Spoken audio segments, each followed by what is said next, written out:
બનાસકાંઠા જિલ્લાના વેપારી મથક ડીસા ખાતે આજે દેશભક્તિના અભૂતપૂર્વ માહોલ વચ્ચે ભવ્ય તિરંગા યાત્રાનું ભવ્યાતિ ભવ્ય આયોજન કરવામાં આવ્યું હતું। આ યાત્રાને પગલે સમગ્ર ડીસા શહેર દેશભક્તિના તિરંગા શ્રીરંગે રંગાઈ ગયું હતું। તિરંગા યાત્રામાં રાજ્ય કક્ષાના મંત્રી પ્રવીણ માળી ખાસ ઉપસ્થિત રહ્યા હતા અને યાત્રામાં જોડાઈને લોકોનો ઉત્સાહ વધાર્યો હતો। આ ઉપરાંત સ્થાનિક આગેવાનો, કાર્યકરો અને ખૂબ જ મોટી સંખ્યામાં નગરજનો પણ હાજર રહ્યા હતા। હાથમાં દેશની શાન સમો રાષ્ટ્રધ્વજ તિરંગા લઈને નીકળેલા હજારો લોકોના કારણે શહેરના મુખ્ય માર્ગો કેસરિયા, સફેદ અને લીલા રંગથી ઝળહળી ઉઠ્યા હતા।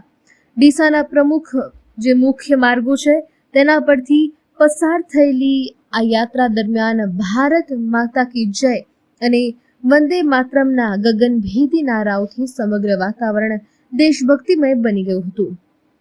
યાત્રાના સમગ્ર રૂટ પર લોકોના ઉત્સાહભેર ભાગ જોવા મળી રહ્યો હતો અને ઠેર ઠેર દેશભક્તિનો અનોખો માહોલ જોવા મળ્યો હતો।